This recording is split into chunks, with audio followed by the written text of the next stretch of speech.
The ground in West Texas is caving in.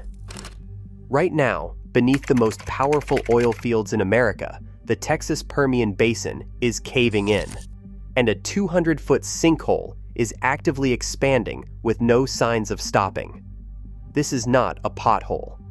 This is routine ground settling after a heavy rain.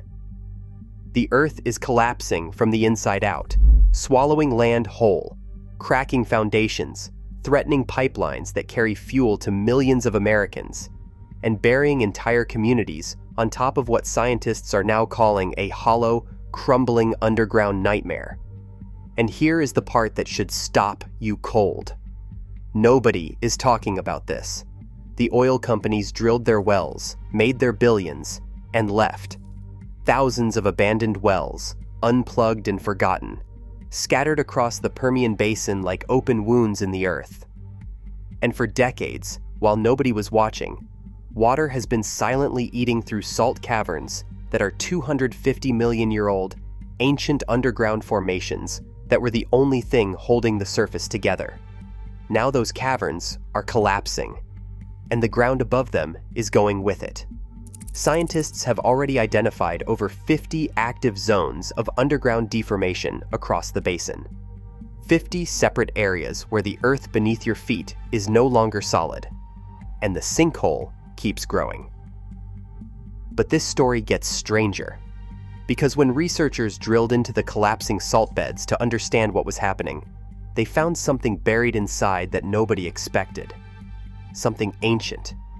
Evidence of oceans that vanished 250 million years ago. Fossils of life forms that existed before the dinosaurs. A time capsule from a version of Earth so old it barely resembles the world we know, locked inside the very ground that is now tearing it apart. The Permian Basin sits at the center of America's energy economy. 40% of U.S. oil production comes from this land, and right now, that land is sinking. So here is the question nobody in the oil industry wants to answer. When the ground beneath America's most powerful oil field finally gives way, who is responsible for everything that falls with it? For decades, nobody looked down. The Permian Basin stretches across 86,000 square miles of West Texas and southeastern New Mexico, producing more oil than most countries on Earth. It is the financial engine of American energy. The land that built fortunes, powered cities, and kept gas prices from going even higher than they already are. To the outside world, the Permian Basin looks exactly like what it has always been. A flat, sun-baked expanse of desert scrub and pump jacks, as permanent and reliable as the oil flowing beneath it. But the ground had been sending a warning for years. Nobody was listening. The first real signal did not come from a geologist standing in a field. It came from space. Satellites equipped with INSAR imaging technology, systems designed to detect millimeter-level shifts in land elevation, began recording something unusual across key oil-producing counties in the basin, particularly in Winkler and Andrews counties in West Texas. The data showed the surface was sinking, slowly at first, then faster. When the initial reports surfaced, officials were not alarmed. Land subsidence in oil country is not unheard of. Drilling activity, fluid extraction, minor surface compression. These are considered routine side effects of industrial production. Engineers looked at the early numbers and reached for the most comfortable explanation available. Settling. Normal industrial settling. Nothing to escalate. That explanation did not survive contact with what came next. Ground-based measurement stations deployed across the affected counties began returning data that contradicted the routine settling theory entirely. The subsidence was not stabilizing. It was accelerating. And it was not confined to the areas directly above drilling operations. It was spreading. That is when the University of Texas at Austin and the United States Geological Survey launched a joint investigation that would rewrite the assumptions underpinning decades of basin operations. Using deep seismic imaging, borehole analysis, and expanded satellite monitoring, researchers began mapping what was actually happening beneath the surface. What they found was not a handful of isolated pressure zones from active drilling sites. They found over 50 separate regions of active underground deformations spread across the Permian Basin. 50 zones where the earth below the surface was moving, shifting, and in some areas, actively collapsing. The scale of the problem was not just larger than officials had acknowledged publicly. It was in a different category entirely. This was not an industrial side effect to be managed with routine monitoring. This was a regional geological event with no clear boundary, no established stopping point, and no simple fix waiting in an engineering handbook. The ground was not settling. It was giving way. To understand what is happening beneath the Permian Basin right now, you have to go back 250 million years. Long before Texas was Texas, long before there were oil wells or highways or cattle ranches or any human presence of any kind, this entire region sat beneath a vast inland sea. A warm, shallow body of water that stretched across what is now West Texas, depositing layer after layer of salt across the basin floor over millions of years. Then, slowly, that ancient sea retreated.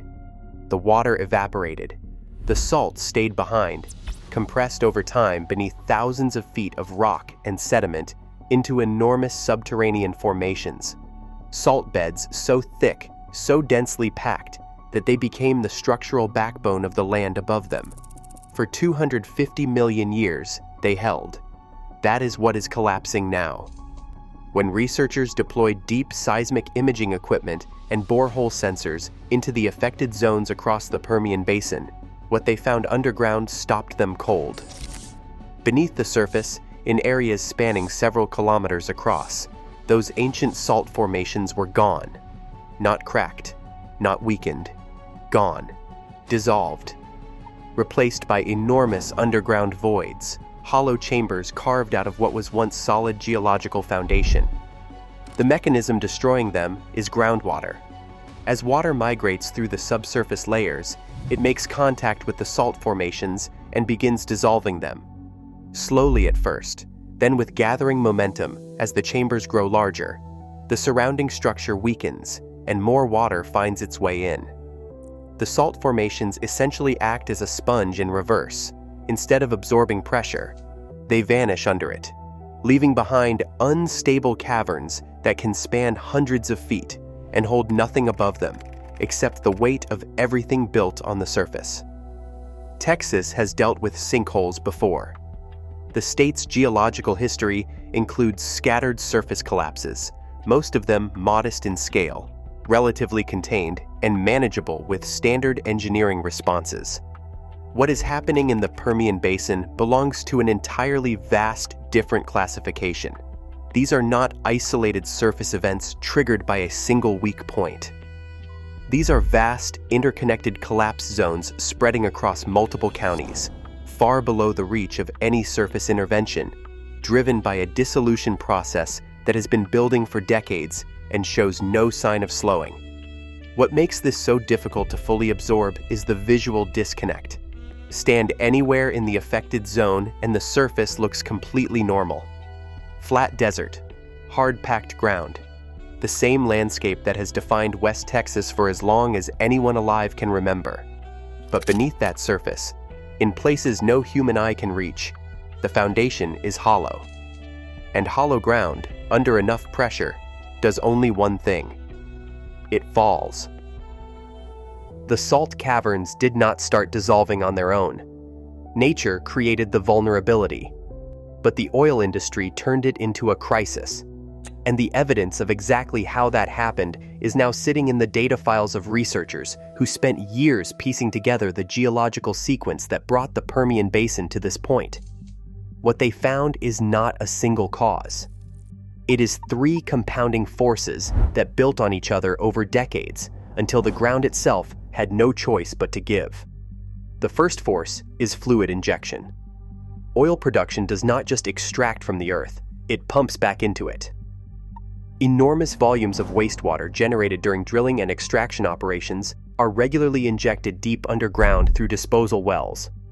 This practice has been standard across the Permian Basin for decades. What the industry did not fully account for, or chose not to prioritize, is what happens when that injected fluid migrates through the subsurface and makes contact with ancient salt formations already under geological stress.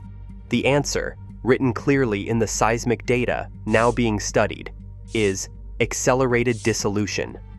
More fluid underground means faster erosion of the salt beds. Faster erosion means larger voids. Larger voids mean faster collapse. The second force is water mismanagement.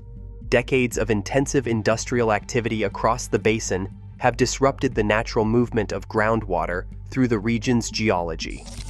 Aquifer levels have shifted. Water pathways that once moved predictably through stable rock formations have been redirected by the sheer volume of drilling activity surrounding them.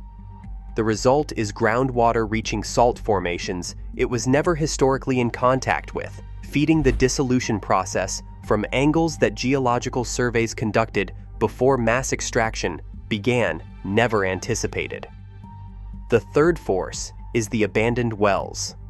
This is where accountability becomes impossible to avoid. Across the Permian Basin, there are thousands of decommissioned oil wells. Wells that were drilled, used, and left behind when they stopped producing profit. Many of them were never properly plugged. And an unplugged abandoned well is not an inert hole in the ground. It is a direct channel between the surface and the deep subsurface formations below, a conduit through which water can travel straight into the heart of the salt structures, bypassing the geological layers that would otherwise slow its movement. Energy companies and state regulators received warnings about long-term subsidence risks tied to these exact practices. Studies flagged the concern. Reports were filed, and production continued at full capacity. The question is no longer whether the extraction caused this. The data already answered that. The question that nobody in the industry has adequately answered yet is far simpler and far more damaging. They knew. So why did nothing change? 200 feet deep and still growing. That is the current measurement of the sinkhole expanding across the Permian Basin. Not the depth of an underground void detected by satellite imaging. Not a theoretical projection from a computer model. An actual opening in the surface of the Earth, 200 feet deep, with edges that are actively retreating outward as the collapsed chambers below continue to widen. When geologists describe a sinkhole as expanding, what they mean in practical terms is this. The boundary of the collapse is not fixed. The ground at the perimeter is under the same stress as the ground that already fell. It is not a matter of whether it continues. It is a matter of how fast. What surrounds that sinkhole makes its expansion a crisis that extends far beyond the immediate collapse zone. The Permian Basin is not empty land. It is one of the most densely infrastructure-loaded regions in the United States. Pipelines crisscross the basin in every direction, carrying crude oil and natural gas to refineries and distribution networks that serve the entire country. Roads and highways built to support decades of industrial traffic run directly through counties now identified as active deformation zones. Operational oil facilities, storage tanks, processing equipment, and the support structures around them sit on ground that engineers are now scrambling to assess in real time. Monitoring operations have been deployed across the affected counties in response to the expanding collapse. Ground sensors, satellite update schedules, and emergency geological survey teams are now operating continuously in the region, feeding data back to research teams trying to map the boundaries of the deformation zones and project where the next surface expression of underground collapse is most likely to appear. The picture those sensors are returning is not reassuring. The infrastructure rerouting challenge alone is staggering. Preliminary assessments suggest that entire sections of pipeline network may need to be redesigned and physically rebuilt to avoid the expanding collapse zones.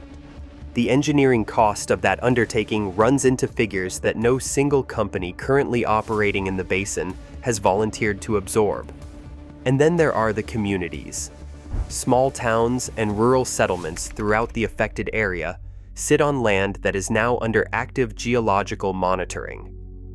Residents go about their lives on ground that researchers are watching around the clock for signs of accelerating movement. Some have received notices. Most have received nothing. Engineers can deploy sensors. They can update satellite imagery. They can model the progression of collapse with increasing accuracy.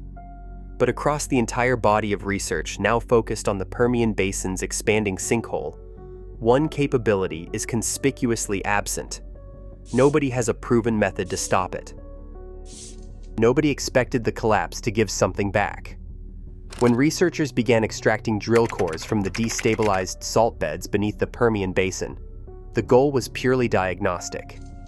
Understand the geology. Map the voids. Assess the structural damage. What came back up from those cores had nothing to do with engineering assessments and everything to do with rewriting the prehistoric history of West Texas. Sealed inside the collapsing salt formations, preserved in near-perfect condition by 250 million years of geological isolation, were fossils. Ancient microbes. Remnants of early reef systems that existed before the first dinosaur ever walked the Earth. Marine ecosystems so old, they belong to a version of this planet that modern science has only ever been able to study in fragments. The same salt beds that are now tearing the ground apart had spent 250 million years acting as one of the most effective preservation vaults in natural history. The irony is almost too heavy to fully absorb. The industrial extraction process responsible for destabilizing these formations has simultaneously and entirely accidentally unlocked a time capsule that paleontologists and geologists would otherwise have had no access to. Every core sample pulled from the collapsing zones is a direct window into an ancient sea that vanished before complex life had fully established itself on this planet. Some samples contain mineral structures that suggest volcanic activity shaped the original basin environment. Others hold fossilized remnants of reef ecosystems that paint a vivid picture of warm, biologically rich waters covering land that is today one of the driest regions in North America. But the clock on this discovery is running against the scientists trying to document it.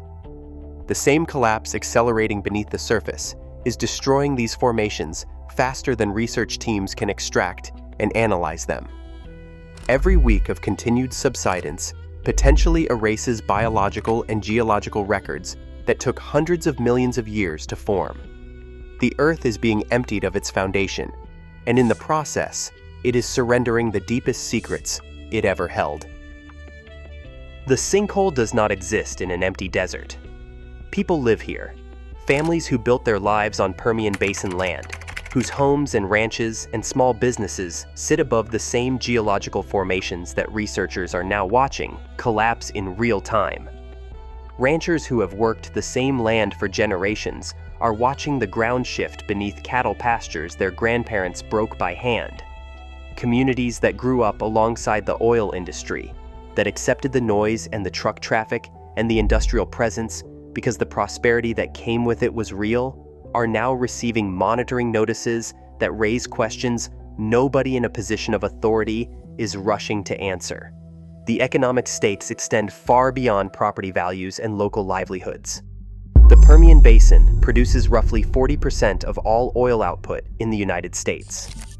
Any large-scale geological destabilization in this region does not stay in West Texas. It moves through fuel supply chains, energy markets, and consumer prices nationwide. The infrastructure that makes that production possible, the pipelines, the processing facilities, and the transportation networks, is sitting inside the deformation zones that are actively expanding. The national energy consequences of a serious cascading infrastructure failure across the basin are not hypothetical. They are a direct extension of what the geological data is already showing. Then, there is the accountability vacuum that nobody wants to step into. The companies that extracted the most from this land over the longest period of time have largely moved on. Leases transferred, operations sold, corporate structures reorganized. The legal and financial responsibility for collapse damage caused by decades of industrial activity on land that no single company currently owns is a question that existing regulatory frameworks were never designed to answer cleanly. State officials in Texas are caught between two forces that are pulling in opposite directions simultaneously. The oil industry remains the most politically powerful economic force in the state, and the ground beneath that industry is collapsing. The companies that profited from this land have left. The land is still collapsing, and the people who stayed are still waiting for someone to explain what happens next. The Permian Basin is not the only place where the ground is losing the argument. Across the American Southwest, geologists are tracking subsidence patterns in oil and gas, producing regions that share the same geological profile as the collapsing zones in West Texas. The same combination of fluid injection, abandoned infrastructure, and ancient salt formations under pressure. The same satellite data showing land surfaces that are sinking faster than industrial activity alone can explain. The Permian Basin is the most advanced and most visible example of what happens when extraction outpaces geological understanding. It is not the only example. It is the warning that the others have not yet caught up to. What geologists say comes next, if the collapse continues without serious intervention, follows a sequence that the current data already supports. Larger, sudden surface collapses without warning. Cascading infrastructure failures as pipelines and support structures lose stable ground beneath them. Aquifer contamination spreading through compromised well casings that abandoned wells left open to the subsurface environment. The further the deformation zones expand, the more these consequences stop being projections and start being inevitable outcomes. The remediation question sits at the center of every technical conversation about the basin and remains almost entirely unresolved. Stabilizing underground voids of this scale is not a solved engineering problem. Grouting techniques, pressure management, controlled saltwater injection to slow dissolution, these approaches exist in theory and in limited applications. None of them have been tested at the scale the Permian Basin now requires. The cost estimates for serious stabilization efforts reach into figures that dwarf anything the regulatory frameworks governing this land were built to compel. Drought conditions across West Texas are making the timeline shorter. Reduced surface water and shifting aquifer levels are accelerating groundwater movement into the vulnerable formations, introducing new variables into a collapse dynamic that was already beyond simple prediction. The Permian Basin sits at the intersection of America's energy past and its geological future. The energy past extracted everything it could and moved on. The geological future is sinking. And the distance between those two realities is now measured in the width of a hole that is still getting wider. The Earth beneath the Permian Basin has been holding its secrets for 250 million years. It held the memory of ancient oceans in its salt. It preserved the fossils of marine life that existed before the first forests grew on dry land. It stored the compressed remnants of ecosystems so old that the continents themselves looked nothing like the world we know. For 250 million years, the ground kept all of it intact, buried under thousands of feet of rock and silence, waiting without urgency because geological time does not operate on human schedules. Then the drilling started, and the waiting ended. What is happening in the Permian Basin right now is not simply a story about a sinkhole. It is not simply a story about abandoned oil wells, or dissolving salt caverns, or the engineering challenge of stabilizing ground that has already decided to fall. It is a story about the full cost of extraction. Not the cost that appears on a balance sheet during peak production. The cost that shows up decades later, in the land itself, when the structures that were quietly sacrificed to keep the operation running finally reach the point where they can no longer hold. That cost is now visible. 200 feet deep and expanding, 50 zones of active collapse and growing. Ancient formations that took longer to build than the human species has existed, dissolving faster than research teams can document what is being lost inside them. The ground beneath Texas remembers everything that was taken from it, and it is returning that history to the surface in the only way geology knows how, slowly, then all at once, without negotiation and without reversal. The floods recede, fires burn out, storms move on, sinkholes do not move on. The ground that falls does not come back. The voids left behind do not fill themselves. What happens next in the Permian Basin will be determined not by the Earth, which has already made its position clear, but by the people above it. The only question is whether they are paying attention before the next collapse or after it.